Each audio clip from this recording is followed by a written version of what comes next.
이사야서 오늘 말씀은 60장 17절로부터 22절입니다. 이사야서 60장 17절에서 22절, 구약 1041면 1042면 쪽에 있습니다. 이사야서 60장 17절에서 22절, 우리 한 목소리로 함께 읽도록 하겠습니다. 내가 금을 가지고 놋을 대신하며 은을 가지고 철을 대신하며 놋으로 나무를 대신하며 철로 돌을 대신하며 화평을 세워 관원으로 삼으며 공의를 세워 감독으로 삼으리니 다시는 강포한 일이 내 땅에 들리지 않을 것이요 황폐와 파멸이 내 국경 안에 다시 없을 것이며 내가 내 성벽을 구원이라 내 성문을 찬송이라 부를 것이라. 다시는 낮에 해가 내 빛이 되지 아니하며 달도 내게 빛을 비추지 않을 것이요 오직 여호와가 내게 영원한 빛이 되며 내 하나님이 내 영광이 되리니 다시는 내 해가 지지 아니하며 내 달이 물러가지 아니할 것은 여호와가 내 영원한 빛이 되고 내 슬픔의 날이 끝날 것임이라. 내 백성이 다 의롭게 되어 영원히 땅을 차지하리니 그들은 내가 심은 가지요 내가 손으로 만든 것으로서 나의 영광을 나타낼 것인즉 그 작은 자가 천명을 이루겠고 그 약한 자가 강국을 이룰 것이라. 때가 되면 나 여호와가 속히 이루리라. 아멘. 오늘 영원한 하나님 나라를 소망하라 라는 제목으로 이사야서 60장 17절로부터 22절 말씀을 받을 때, 우리가 이 땅에서 살아갈 때 우리의 눈과 우리의 시선과 우리의 고개를 땅에 두는 것이 아니라 하늘에 두고 천국 소망으로 오늘 하루도 씩씩하게 걸어가는 히즈웨이브 처치 성도님, 우리 모든 하나님의 자녀 되기를 주님의 이름으로 축원합니다. 자, 이사야서 우리가 이제 60장 그 앞에 부분 이전까지 본 부분은 이제 그 여호와의 종이 오셔가지고 이스라엘을 구원하고 회복하시는 내용에 대하여 보았어요. 그래서 이사야서 60장 앞에 부분, 그러니까 16절까지는 그 가깝게는 바벨론 포로 귀환에 즈음한 그 예루살렘의 회복을, 그리고 조금 좀 멀리는 오늘 우리 지금 이때 신약교회, 이 신약교회의 그 영광과 번영에 대하여 예언한 것이라면, 오늘 본문의 예언은 집중적으로 하나님의 택한 백성들에 대한 구원이 완성되는 그 영원한 하나님 나라의 영광과 축복에 대하여 예언한 것이라고 할 수 있습니다. 물론 그 앞에 16절까지도 그 영원한 하나님 나라 새 예루살렘에 대한 예언이기도 하지만, 특별히 오늘 이 말씀은 그 영원한 하나님 나라 새 하늘과 새 땅 새 예루살렘에 대한 예언이라고 할 수 있어요. 사랑하는 성도 여러분, 우리는 세상을 살아가면서 회복을 갈망하죠.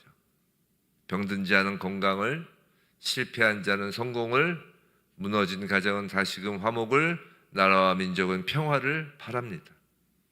그러나 인간의 힘으로 이 모든 것을 이루는 데는 한계가 있죠. 우리는 이 땅에서 살아가면서 세상이 주는 각양의 질고와 핍박으로 인하여 신음할 수밖에 없습니다. 그러나 우리 그리스도인들은 오늘 본문의 이 예언을 볼 때마다 이제 새로운 영적 활력을 얻을 수 있는 거예요. 아울러 영원한 하나님 나라가 도래할 때 우리에게 주어질 그 영광과 축복에 대한 소망으로 인해서 우리의 구원자가 되시는 하나님께 영광과 찬송을 이 땅에서부터 돌릴 수 있는 것입니다. 오늘 본문을 간략히 보면 이렇습니다. 먼저 17절, 내가 금을 가지고 놋을 대신하며 은을 가지고 철을 대신하며 놋으로 나무를 대신하며 철로 돌을 대신하며 화평을 세워 관원으로 삼으며 공의를 세워 감독으로 삼으리니 라고 하죠. 지금 이사야는 여호와의 구원이 완성된 나라의 어떤 근원적인 풍요와 안녕에 대하여 예언하고 있어요. 즉 금과 은과 놋과 철을 가지고 놋과 철과 나무와 돌을 각각 대신하게 한다는 것이에요. 그리고 막 그 의인법을 쓰죠. 화평과 공의가 관원과 감독이라는 것이에요. 여호와의 구원이 실현된 나라에서는 이전과는 비교할 수도 없는 풍요와 안녕을 누리게 될 것이라며 지금 정의와 진실이 구현될 것임을 보여주는 것이에요. 금이 놋을 대신합니다. 은이 철을 대신합니다. 놋으로 나무를 대신합니다. 철로 돌을 대신합니다. 단순한 회복이 아니라 완전히 질적 변화죠. 다음으로 18절에서 20절, 다시는 강포한 일이 내 땅에 들리지 않을 것이요 황폐와 파멸이 내 국경 안에 다시 없을 것이며 내가 내 성벽을 구원이라 내 성문을 찬송이라 부를 것이라. 지금 이사야는 여호와의 구원이 실현된 나라의 땅에 임할 영원한 축복에 대하여 예언하고 있는 것이죠. 황폐와 파멸이 더 이상 존재하지 아니한다는 것이에요. 19절, 다시는 낮에 해가 내 빛이 되지 아니하며 달도 내게 빛이 비추지 않을 것이요 오직 여호와가 내게 영원한 빛이 되며 내 하나님이 내 영광이 되리니, 여호와가 빛이 되심으로 해와 달과 같은 광명체가 더 이상 피어치 않게 된다는 것입니다.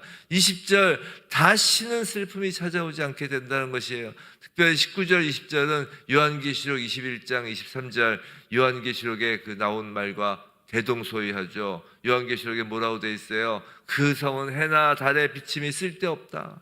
이는 하나님의 영광에 비추고 어린 양의 그 등불이 되심이라. 또 모든 눈물을 그 눈에서 닦아주시니 다시는 사망이 없고 애통하는 것이나 곡하는 것이나 아픈 것이 다시 있지 아니하리니 처음 것들이 다 지나갔음이로라. 이 말씀과 대동소이함을 알 수 있어요. 이 예언은 1차적으로는 하나님의 구속을 이루시기 위해 참빛으로 이 세상에 임하신 예수 그리스도를 통해 1차적으로 성취되었어요.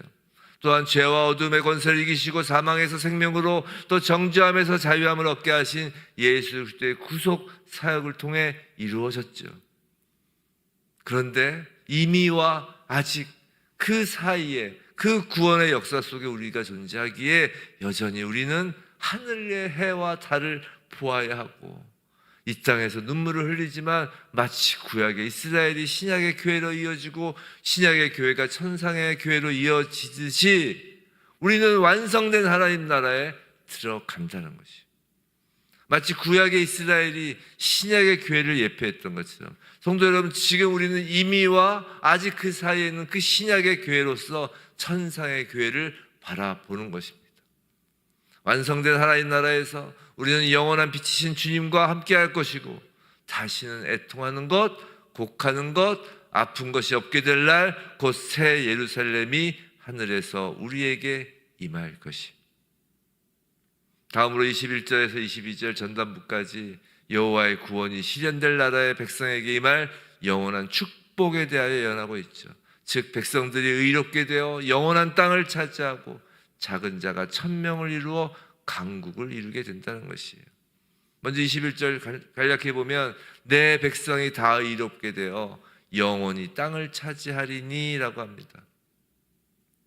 하나님께서 의로운 백성으로 하나님께서 인정한 자들, 우리 모두 예수 그리스도의 그 대속사역으로 하나님 앞에서 의롭게 되었잖아요. 하나님께서 의롭다고 칭해 주셨잖아요. 그렇게 하나님으로부터 의롭다고 인정된 자들이 누리는 축복이 다름 아닌 뭐라고요? 땅을 차지한다는 거예요. 땅을 영원토록 유업으로 받을 것이라는 것이죠. 근데 왜 땅이라고 할까요? 왜 구약에서 그 아브라함 때부터 하나님께서 복을 주실 때, 언약을 하실 때 땅, 복, 씨 뭐 이렇게 세 가지인데 여튼 그 땅을 축복으로 항상 그 삼으신 이유가 뭐라고 생각하세요? 그건 그 땅 하면 상징적으로 땅은 없어지지 않잖아요. 물론 새하늘과 새 땅에는 다 없어지고 새롭게 되지만 지금 우리가 보이는 이 발을 딛고 있는 땅은 그냥 영원히 존재할 것 같고 또 안정적이잖아요. 공중에 둥둥 떠다니는 것보다 안정적이잖아요. 사실 우리가 비행기를 타는 것이 이 지상에서의 교통사고보다 훨씬 더 안전하다고 하지만 왜 비행기를 불안해해요? 그건 땅에 발을 딛지 않고 있기 때문에 불안한 거잖아요. 그래서 땅이라는 것은 영원성과 안정성을 이야기하는 거거든요. 즉 땅을 기업으로 얻는다는 것은 존재의 영원성과 존재의 안정성을 갖게 된다는 것을 의미해요. 영원이요. 또 21절 보시면 구속받은 백성들은 하나님께서 심은 가지라고 그래요. 구속받은 백성들은 하나님께서 그 땅에 친히 심어 관리하고 보살펴서 하나님을 기쁘시게 하는 열매, 무슨 열매요? 성령의 열매들을 맺은 자들이라는 것이에요. 또 계속해서 하나님이 직접 내가 손으로 만든 것이다 라고 하시죠. 하나님이 직접 손으로 만들었다고 하는 이 말씀 가운데 우리가 뭐가 연상되나요? 하나님의 형상으로 첫 아담을 창조하신 그 장면이 연상되죠. 성도 여러분, 하나님의 구속사는요, 하나님의 새 창조 역사입니다. 하나님의 새 창조. 제가 몇 번 말씀드렸죠. 히브리어에서 새라는 것은 new라는 의미도 있지만 last라는 의미가 있다고요. 본래 last라는 의미가 있어. 그래서 예수께서 새 언약이라고 하면 그러면 옛날 언약, 올드 언약, 구 언약의 new가 아니라 last라는 의미가 있다고요. 사실 구 언약과 새 언약의 내용에 있어서 크게 차이지 않잖아요. 물론 본질적인 다른 게 있긴 하지만 큰 차이는 없잖아요. 하나님을 사랑하고 이웃을 사랑하고 서로 사랑하고. 그런데 그 새 언약이라는 것도 마지막 언약이라는 것이에요. 그 이후에 언약은 없다는 것이에요. 예수 그리스도 이후에는 더 이상의 언약이 없는 것이에요. 마찬가지로 하나님의 새 창조도 마지막 창조라는 것이에요. 더 이상의 창조가 없다는 것이에요. 하나님의 구속사는 하나님의 새 창조 역사예요. 근데 그 새 창조, 하나님께서 하나님의 형상으로 첫 아담을 빚어 가듯이 하나님께서 예수 그리스도의 형상으로 우리를 빚어 가시는 것이죠. 구속받은 백성이란 바로 이렇게 하나님께서 직접 빚으시는 예수 그리스도를 드러내는 예수 그리스도의 형상을 담은 하나님의 영광인 것이에요. 하나님의 영광, 즉 하나님께서 드러나신다는 것이죠. 22절 전단부, 그 작은 자가 천명을 이루겠고 그 약한 자가 강국을 이룰 것이라 합니다. 이사야서 30장 17절에는 앞에 절에는 이런 말씀이 있어요. 뭐냐면 한 사람이 꾸짖은즉 천 사람이 도망가겠고란 말씀이 있어요. 이게 무슨 말씀이냐면 하나님 앞에 패역한 삶을 살아갔을 때는 한 사람이 꾸짖어도 천 사람이 도망치는 비참한 일이 일어난다는 것이에요. 그런데 이제 완전히 반대예요. 이제 예수 그리스도로 인하여 구속된 자들이 이제 겸비하여서 하나님을 의뢰하고 구원의 은총을 누리게 될 때는 정반대로 가장 작은 자라도 그 한 명이 1000명을 이룰 것이라고 하는 것이에요. 여기서 작은 자라는 말은 두 가지 의미가 있는데요. 하나는 매우 작은 규모를 의미하는 것으로 볼 수도 있고, 다른 하나는 스스로를 지극히 낮추어 겸손한 태도를 취함을 의미하는 것이. 즉 하나님 나라는 매우 작은 규모로 시작되지만 후에는 엄청난 규모로 성장한다는 사실. 또 그와 함께 하나님 나라에서는 자기 자신을 가장 작은 자로 여기는 자가 가장 큰 존재가 된다는 사실을 의미합니다. 그래서 사랑하는 성도 여러분, 히즈웨이브 처치가 매우 작은 규모이기 때문에 오히려 소망이 있는 거예요. 가장 작은 자로 여기는 겸손함으로 오직 주님만을 머리로 둘 때 작은 히즈웨이브 처치가 1000명을 이루겠고, 그 약한 히즈웨이브 처치가 온 세상을 구원의 복음으로 정복할 강국을 이룰 것입니다. 아멘. 이 말씀 그대로를 받는 게 중요해요. 자, 마지막 22절 후반부, 때가 되면 나 여호와가 속히 이루리라. 때가 되면 나 여호와가 속히 이루리라. 여기서 때가 되면에 해당하는 히브리어를 문자적으로 해석하면 그것의 때에라는 의미예요. 이는 하나님이 메시아를 보내실 특정 시점을 의미합니다. 사도 바울은 이것을 갈라디아서 4장 4절에서 때가 참회라는 표현으로 기술하였죠. 성도 여러분, 예수님의 초림도 때가 참회고요, 예수님의 재림도 때가 참회예요. 그래서 이 예언이 바로 메시아의 성육신을 기점으로 시작되고 재림으로 이 예언이 완성될 것임을 말씀하시는 거예요. 그 일은 다른 누구도 아닌 전능하신 하나님 여호와께서 계획하신 것이고 약속하신 것이기에 하나님께서 반드시 신속히 이루실 것입니다. 사랑하는 성도 여러분, 우리가 살고 있는 이 세상에는 슬픈 일, 힘든 일, 강포한 일, 아프고 고통스러운 일 등 온갖 어려움과 재난이 가득합니다.